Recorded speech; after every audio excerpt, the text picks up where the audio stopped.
Akhirnya setelah 15 bulan berada dalam situasi perang, warga Gaza kembali ke rumah mereka. Apakah setelah kembali mereka benar-benar akan hidup damai?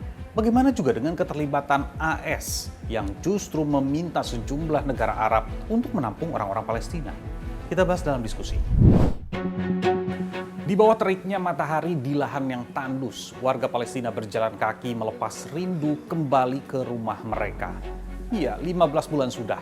Mereka harus meninggalkan kampung halaman akibat agresi Israel di tanah Palestina. Alas tidur hingga gas LPG tidak luput menemani mereka sebagai bekal kembali menata hidup yang baru. Sebagian dari mereka juga ada yang menggunakan kendaraan.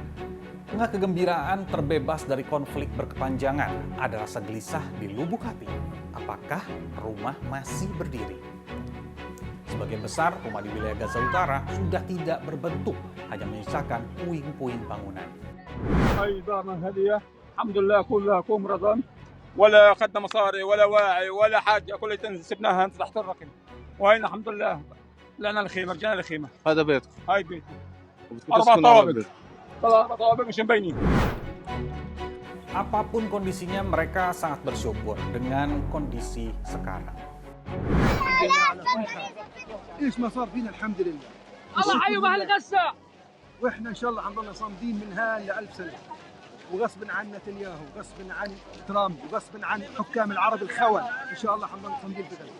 ان شاء الله وحنحرر بلاد العرب كلها ان شاء الله. Saya tanya sama pengamat Timur Tengah, dia pesimis kalau warga Gaza bisa menikmati kebebasan dari proses gencatan senjata. Kenapa? PBB sendiri kan hanya memerintahkan supaya Israel itu mau membuka bantuan kemanusiaan untuk warga Gaza gitu.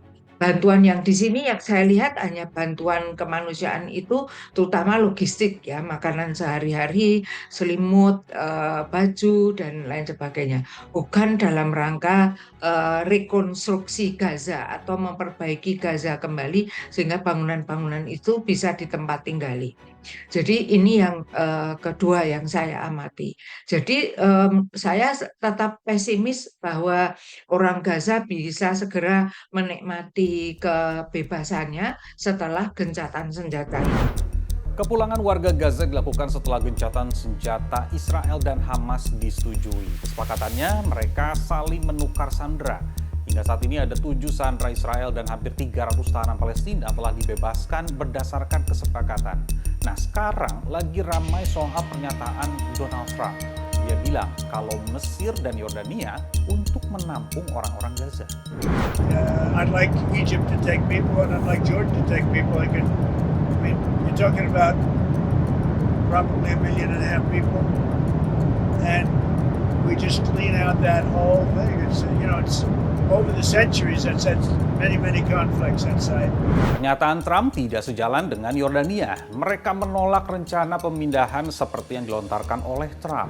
هذه المعاناة وبعد كل هذا الدمار وبعد كل هذا القتل موقفنا من أن حل الدولتين هو السبيل لتحقيق السلام ثابت لا يتغير.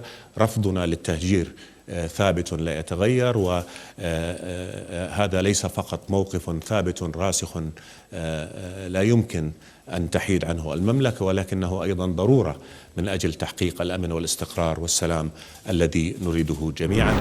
Tapi di balik keinginan Presiden AS Donald Trump mengevakuasi warga Gaza, apakah ini juga bagian dari misi terselubung Israel untuk menguasai Gaza? Gaza itu sudah diserang, diporak-porandakan, orangnya disuruh keluar, nanti dia biasanya mengeluarkan hukum namanya law of no return gitu ya. Jadi tidak larangan bagi pengungsi Palestina untuk kembali. Itu ya biasanya yang dilakukan Israel seperti itu ya, kemungkinan ini juga akan seperti itu Mas ya. Jadi kemungkinan arahnya kok orang Gaza dikosongkan, Gazanya kan direbut oleh Israel. Ada 1,5 juta orang yang tadi disebutkan oleh Trump yang akan dipindahkan dari Palestina. Tapi negara mana yang akan menampung orang sebanyak itu? Belum lagi wilayah Gaza.